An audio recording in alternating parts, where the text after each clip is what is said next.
अब next episode की starting होती है और एपिसोड की स्टार्टिंग में हम देखते हैं कोई यहाँ पर आकर बताने लगता है जिनहाई सिटी की ग्रेट बैटल के बाद फ्रांसिस पूरे 3 दिन तक सोता रहा, लेकिन इन 3 दिनों के अंदर बहुत कुछ हुआ है। सबसे पहला इंसिडेंट तो फैन जुंग स्योंग और उसके साथ वाले खत्म हो गए और उसके बाद फिर मॉन्स्टर आर्मी भी खुद ब खुद पीछे हटने लगी। और दूसरा इवेंट हुआ फैन फैमिली और मू फैमिली से जितने भी राइवल्स थे उन सभी को जिनहाई सिटी की हाई कोर्ट ने सजा सुना दी, जहाँ पर हम देखते हैं मूशी को भी इसी चीज के थ्रू अरेस्ट कर लिया जाता है और इसे स्टार फॉलन नाइट के बाद सबसे ज्यादा सीरियस ऑफेंस के अंदर ऐड कर दिया गया। और अब थर्ड इंसिडेंट, जिनहाई सिटी का सिटी हॉल आज शाम को एक इवेंट करवाएगा और उसके अंदर जितने भी जिनहाई सिटी को बचाने वाले हीरोज थे उन सभी को इनवाइट करेगा, जहाँ पर फिर हम देखते हैं जिनहाई सिटी के हीरोज रिकॉग्नाइजेशन सेरेमनी को। जिसके बाद फिर अपना फ्रांसिस इस चीज को देखने के बाद बोलने लगता है, क्या जिनहाई सिटी की सेरेमनी को इतना ज्यादा बड़ा दिखाने की जरूरत है? जितना सुनने के बाद फिर यहाँ पर साइड में बैठी हुई ये न्यू बोलती है, क्या तुम्हारा मतलब सेरेमनी से है? हाँ ऑफ कोर्स ऐसा होना चाहिए, इसकी जरूरत है। सिटी को इस बार इस डिजास्टर का सामना करना पड़ा है, लेकिन अगर इस चीज के अंदर तुम्हारा और दूसरों का कंट्रीब्यूशन नहीं होता तो जिनहाई सिटी पूरी तरीके से कोलैप्स हो जाती। जिसके बाद फिर अपना फ्रांसिस बोलता है, मेरा मतलब ये नहीं था, मेरा मतलब है कि क्या मुझे इस सेरेमनी के लिए इतना ज्यादा तैयार होने की जरूरत है? और इसके अलावा मिस जाओहान और मिस फेइजू भी यहाँ क्यों आ गयी? जहाँ पर हम देखते हैं फ्रांसिस के सामने जाओहान और फेइजू खड़ी होती हैं। लेकिन अब फ्रांसिस की इस बात का जवाब देते हुए ये न्यू बोलती हैं, फ्रांसिस तुम आज की सेरेमनी के काफी ज्यादा मोस्ट इम्पोर्टेंट पर्सन हो, तो इस वजह से तुम्हें थोड़ा सा स्पेशल ट्रीटमेंट मिलेगा। पर वो दोनों सिस्टर जाओहान और सिस्टर फेइजू, तुम दोनों को आने की जरूरत नहीं है ना? जिनहाई सिटी की ग्रेट बैटल अभी अभी खत्म हुई है और ग्यू फैमिली के पास अभी भी बहुत कुछ संभालने के लिए होगा, जिसकी वजह से तुम दोनों सिस्टर्स को अभी बिजी होना चाहिए। मैं बस आज रात फ्रांसिस के साथ रहूंगी। जहाँ पर ये सुनने के बाद फिर जाओहान बोलती हैं, सिस्टर यिन्यू तुम उस बारे में गलत हो, ब्रदर फ्रांसिस ने हमारी जान बचाई है। भले ही ब्रदर फ्रांसिस के साथ हम लोग कपड़े चुनने के लिए आए हैं, अब ये सब ठीक है, तुम्हें ऐसा नहीं लगता? जहाँ पर इतना सुनने के बाद यिन्यू काफी ज्यादा गुस्से में बोलती हैं, वो हमेशा से ही प्यार से ब्रदर फ्रांसिस बुलाती है, लेकिन तभी फिर यहाँ पर फेइजू साइड से बोलती हैं, सिटी को बचाने वाले हीरो के तौर पर आज रात के लिए ये इस ट्रीटमेंट को डिजर्व करता है। और इसके अलावा टॉप मैनेजमेंट के लोग भी ये दिखाना चाहते हैं कि वो अपने कंट्री के हीरोज को किस तरीके से ट्रीट करते हैं। फ्रांसिस हम पहले साथ मिलकर टीम बनाते थे और कॉमरेड्स थे, तुम मुझे देखकर खुश तो होना। जहाँ पर ये सुनने के बाद फिर अपना फ्रांसिस बोलता है, ऑफ कोर्स सिस्टर फेइजू को वापस से देखने के बाद मैं बहुत ज्यादा खुश हूँ। लेकिन फिर तभी हम देखते हैं यहाँ पर ओल्ड मैन जाओहान और फेइजू से बोल रहे होते हैं, तो क्या हुआ अगर वो लड़की यिन्यू फ्रांसिस से प्यार करती है पर अभी तक उनकी शादी नहीं हुई है, यहाँ तक कि उनकी एंगेजमेंट भी नहीं हुई है। लेकिन अगर तुम और फ्रांसिस लव के अंदर हो तो आखिरकार मू फैमिली कर ही क्या सकती है? ये बिल्कुल बराबरी का गेम है। और वहीं पर फेइजू भी ये सभी बातें सोच रही होती हैं। फ्रांसिस एक जीनियस है, वो अभी सिर्फ 20 साल का है और वो नो वॉइस वॉरगॉड रिल्म तक पहुंच चुका है, लेकिन उसके बावजूद वो एक इंटरमीडिएट लेवल के वॉरगॉड के अगेंस्ट फाइट कर सकता है। और तुम दोनों भी अब ज्यादा यंग तो नहीं हो, इसलिए तुम्हें मेरा मतलब समझ आ गया होगा। एंड वैसे भी वो यंग मैन इतना ज्यादा ब्रिलियंट है कि तुम दोनों ही उससे एकदम इम्प्रेस्ड हो, है ना? और यहाँ पर ये बातें सोचने के बाद दोनों ही मन में सोचने लगती हैं, एल्डर ठीक कह रहे थे, यिन्यू ने अभी तक ब्रदर फ्रांसिस से शादी नहीं की है और तो अभी तक एंगेजमेंट भी नहीं हुई है। इसका मतलब गेम बिल्कुल बराबरी का है। अगर मैंने फ्रांसिस जैसे ब्रिलियंट को खो दिया तो मुझे पूरी जिंदगी रिग्रेट होगा। पर तभी यहाँ पर अपना फ्रांसिस आसपास की कंडीशन को समझ जाता है, यहाँ कुछ तो अजीब है, इन्हें क्या हो गया है? मुझे अचानक से ठंड लग रही है। एंड वेल फिर इतना बोलने के साथ ही अपना सीन शिफ्ट होता है, जहाँ पर हम देखते हैं जिहान सिटी के सुबर्ब का जंक्शन। सिटी के अंदर की स्क्रीनिंग बहुत ज्यादा लो है, इस स्पीड से जब तक हम लोग सिटी पहुँचेंगे तब तक रात हो जाएगी। हाँ लेकिन अगर एक क्लास का कोई भी ह्यूमनॉइड मॉन्स्टर जिनहाई सिटी की ढीली चेकिंग की वजह से अंदर घुस जाता है तो इससे जितने भी सिविलियंस हैं उनको भी काफी ज्यादा नुकसान होगा। जहाँ पर हम देखते हैं दो लोग आपस में यही बातें कर रहे होते हैं, पर तभी एंट्री होती है अपने पोल और रोक की। जहाँ पर पोल रोक से बोल रहा होता है, मैं डैड से परेशान हो गया हूँ, उन्होंने हमें इस हीरो सेरेमनी के लिए इतनी ज्यादा दूर से बुला लिया, जिनहाई सिटी को बचाने वाले हीरो का हमारी जिंगनिंग मर्सनरी एसोसिएशन से क्या लेना देना होगा? अब हमें इतनी ज्यादा लंबी लाइन में इंतजार करना पड़ेगा, ये बिल्कुल परेशान करने वाला है। पर वहीं पर रोक पोल से बोल रही होती हैं, छोटे पोल अपनी आवाज थोड़ी डाउन रखो, तुम हमारी जिंगनिंग मर्सनरी एसोसिएशन को रिप्रेजेंट करने वाली पोजीशन में हो। लेकिन फिर तभी हम देखते हैं यहाँ पर आपस में लोग बात करने लगते हैं। उन दोनों बंदों को क्या है, वो लोग लाइन को कट करने का ट्राई कर रहे हैं। सही कहा,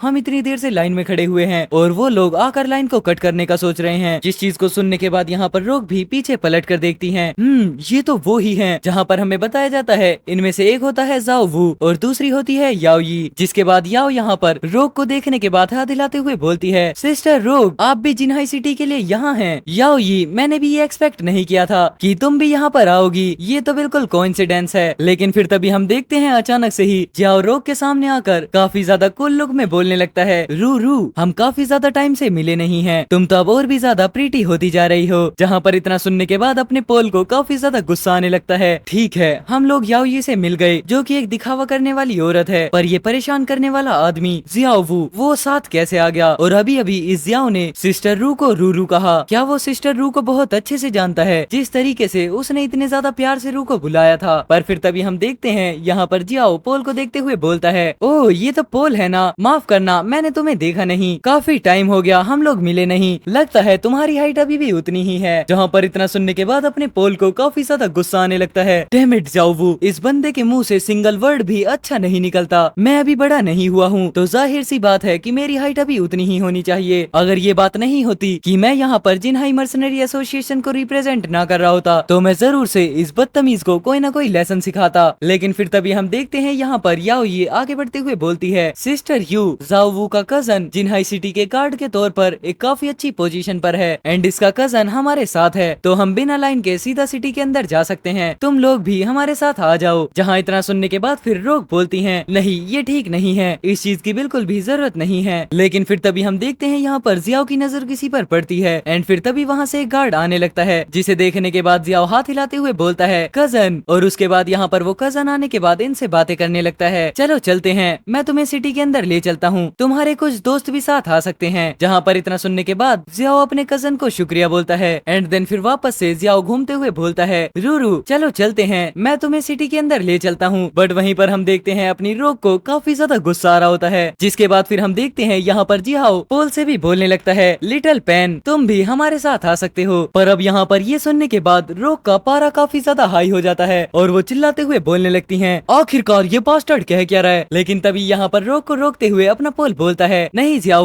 उसकी जरूरत नहीं है। पर तभी अचानक से यहाँ पर एक आवाज आती है, छोटे पोल और सिस्टर रू तुम दोनों यहाँ पर? और इतना सुनने के बाद ही अपने पोल की नजरें घूमती हैं, अरे ब्रदर फ्रांसिस। जहाँ पर हम देखते हैं इन दोनों के सामने अपना फ्रांसिस खड़ा होता है, तुम लोगों ने यहाँ पर आकर मुझसे कांटेक्ट क्यों नहीं किया? अगर मुझे अभी अभी पता नहीं चलता कि जिनहाई मर्सनरी एसोसिएशन ने अपने रिप्रेजेंटेटिव्स यहाँ पर भेजे हैं तो मुझे पता ही नहीं चलता कि तुम लोग यहाँ पर आए हो। लेकिन अब यहाँ पर अपने फ्रांसिस को देखने के बाद जियाओ काफी ज्यादा गुस्से में बोलता है, आखिरकार ये बच्चा कौन है जिसे देखने के बाद रू काफी ज्यादा स्माइल कर रही है। मैं अपने कजन से इस बच्चे को बाद में कुछ सबक सिखाने को कहूंगा। एंड देन फिर तभी हम देखते हैं यहाँ पर कमांडर आइजू आ जाती हैं। आखिरकार यहाँ पर चल क्या रहा है? जितना देखने के बाद यहाँ पर जियाओ का कजन सैल्यूट करते हुए बोलता है, कमांडर जाओ। लेकिन वहीं पर ये गार्ड मन में सोचने लगता है, डैम इट मैंने उम्मीद नहीं की थी कि मैं कमांडर से यहाँ इंस्पेक्शन में मिल जाऊंगा। बट तभी यहाँ पर जाओ फ्रांसिस को देखते हुए आगे बढ़ने लगती हैं, मिस्टर फ्रांसिस आखिर आप यहाँ पर क्यों हैं? अगर आपको कुछ चाहिए होता तो आप डायरेक्ट मुझसे कांटेक्ट कर सकते हैं, आपको खुद आने की जरूरत नहीं है। लेकिन अब यहाँ पर ये सुनने के बाद रोग और पोल की हालत बहुत ज्यादा खराब हो जाती है। क्या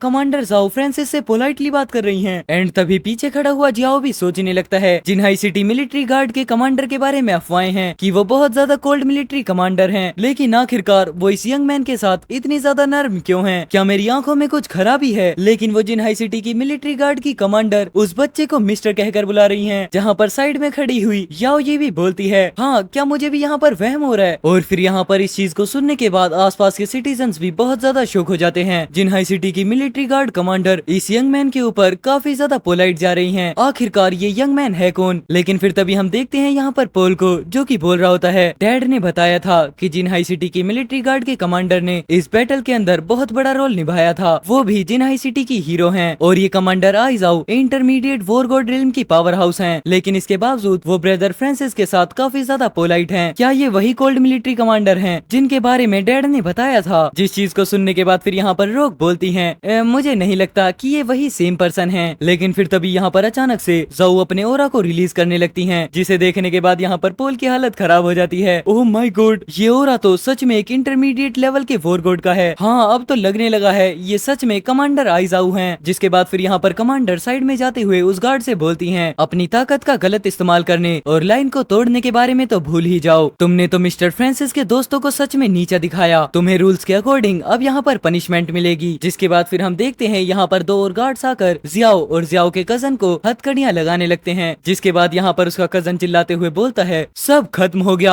मैं फंस चुका हूँ, जियाओ वू बास्टर्ड, तुमने मुझे फंसा दिया। लेकिन फिर तभी हम देखते हैं यहाँ पर जाओ जाकर फ्रांसिस से बोलती हैं, मिस्टर फ्रांसिस, मेरे सबॉर्डिनेट ने आपको और आपके फ्रेंड्स को थोड़ा नीचा दिखाया, मैं इस हरकत के लिए आपसे माफी मांगती हूँ। जिस पर फिर अपना फ्रांसिस बोलता है, कमांडर जाओ, आपको ऐसा करने की जरूरत नहीं है। और इतना सुनने के बाद फिर यहाँ पर कमांडर जाओ सबको बताने लगती हैं, अगर जिनाई सिटी को प्रोटेक्ट करने वाली लड़ाई में मिस्टर फ्रांसिस ने मदद ना की होती तो आज हम लोग यहाँ पर नहीं खड़े होते। आप यहाँ पर हीरो के ट्रीटमेंट को डिजर्व करते हो जिसने इस सिटी को बचाया है। डैड ने मुझे बताया था कि जिनाई सिटी में जितने भी घुसपैठ करने वाले मोस्टर्स थे वो सभी मोस्टर किंग के लेवल के थे। क्या ब्रदर फ्रांसिस सच में मोस्टर किंग जैसी आर्मी को खत्म कर सकते हैं? और कमांडर आइजाओ तो उन्हें सच में हीरो बुला रही हैं। जहाँ पर उसके बाद रोग भी मन में सोचने लगती हैं, लिटिल फ्रांसिस तो जिंगनिंग सिटी को छोड़ने के बाद कितना ज्यादा ग्रोन कर चुका है। उसने तो कमांडर आइजाओ जैसे लोगों को भी अपने बराबर का मानने पर मजबूर कर दिया है। जिसके बाद फिर यहाँ पर पॉल फ्रांसिस से बोलता है, ब्रदर फ्रांसिस, मुझे नहीं पता था कि आपने जिन्हाई सिटी के अंदर मोस्टर्स के खिलाफ इतना अच्छा काम किया है। हाँ लिटिल फैन, तुम पहले से ही नो वॉइस वॉरगोड तक पहुँच चुके हो। एंड देन उसके बाद जाओ भी बोलती है, मिस्टर फ्रांसिस, क्या ये लोग जिन्हाई सिटी के मर्सनरी एसोसिएशन से हैं? जिंगनिंग सिटी के अंदर आप सभी का वेलकम है। पर वहीं पर फिर हम देखते हैं अपना फ्रांसिस, लेकिन फिर तभी हम देखते हैं यहाँ पर अपना फ्रांसिस मन में सोचने लगता है, भले ही ये सब सच है पर मुझे सबके सामने तारीफ सुनकर काफी ज्यादा शर्म आती है। कमांडर आइजाओ, आप मेरी बहुत ज्यादा तारीफ कर रही हैं। लेकिन फिर तभी अपना सीन शिफ्ट होता है जहाँ पर हम देखते हैं थोड़ी देर बाद आसमान के अंदर काफी ज्यादा पटाखे छूटने लगते हैं और उन्हें देखने के बाद पॉल बोलता है, क्या ये जिन्हाई सिटी हॉल है? यहाँ पर कितने सारे पावर हाउसेज हैं। जितना सुनने के बाद फिर यहाँ पर रोक भी बोलती है, लिटिल पेन, तुम अपने बिहेवियर पर थोड़ा ध्यान रखना क्योंकि तुम यहाँ पर आकर जिंगनिंग सिटी के मर्सनरी एसोसिएशन को रिप्रेजेंट कर रहे हो। लेकिन फिर तभी हम देखते हैं सामने से एक गार्ड आते हुए बोलता है, क्या ये छोटा ब्रदर जिंगनिंग सिटी के मर्सनरी एसोसिएशन का रिप्रेजेंटेटिव है? जिसके बाद फिर वो पास में आकर बोलता है, माफ करिएगा, क्या मिस्टर फ्रांसिस पहले जिन्हाई सिटी के मर्सनरी एसोसिएशन के मेंबर थे? जिस चीज का जवाब देते हुए पॉल बोलता है, हाँ ब्रदर फ्रांसिस हमारे साथ ट्रेनिंग के अंदर पार्टिसिपेट किया करते थे। जितना सुनने के बाद यहाँ पर वो पर्सन खुश होते हुए बोलता है, अच्छा अब कोई भी हैरानी नहीं है कि आप जिंगनिंग सिटी के रिप्रेजेंटेटिव के तौर पर इतने ज्यादा टैलेंटेड क्यों दिखते हैं। लगता है कि जिंगनिंग सिटी भी ग्रेट टैलेंट से भरी हुई है। जहाँ पर ये सुनने के बाद अपना पॉल काफी ज्यादा हंसने लगता है, आप मेरी बहुत ज्यादा तारीफ कर रहे हैं। पर वहीं पॉल मन में सोचने लगता है, अरे यार मैं डैड की तरह बातें क्यों कर रहा हूँ, क्या ऐसे ही बड़े लोग मेल जोल करते हैं? ब्रदर फ्रांसिस की वजह से मैं अब जिंगनिंग सिटी का रिप्रेजेंटेटिव लग पा रहा हूँ। पर वहीं पर रोक फ्रांसिस को देखते हुए सोच रही होती है, लिटिल फैन की स्ट्रेंथ इतनी ज्यादा तेजी से बढ़ रही है और अब तो उसकी करंट स्ट्रेंथ मेरे से बहुत ज्यादा दूर है। लेकिन फिर तभी हम देखते हैं यहाँ पर इन सभी बातों को ऊपर से दो बंदे देख रहे होते हैं और फिर उनमें से एक बंदा बोलता है, जिन्हाई सिटी को बैटल में डिफेंस करने वाला एक ग्रेट हीरो सिर्फ 20 साल का वॉरगोड है और वो मर्सनरी एसोसिएशन का एक टॉप जीनियस जुओ फ्रांसिस है। जहाँ इतना सुनने के बाद फिर दूसरा पर्सन बोलता है, ये सच में अनएक्सपेक्टेड है। यहाँ तक कि वो बूढ़ा फैनजुन सियोंग इस बच्चों के हाथों खत्म हो गया। लेकिन इस चीज को सुनने के बाद पहला बंदा बोलता है, जो होई का बेटा सच में कितनी शानदार तरीके से बड़ा हो गया, वो तो ऐसी मुसीबतें खड़ी करने वाला है। अगर मुझे पहले पता होता कि ऐसा होगा तो मैं तभी के तभी उसे एक चींटी की तरह कुचल देता।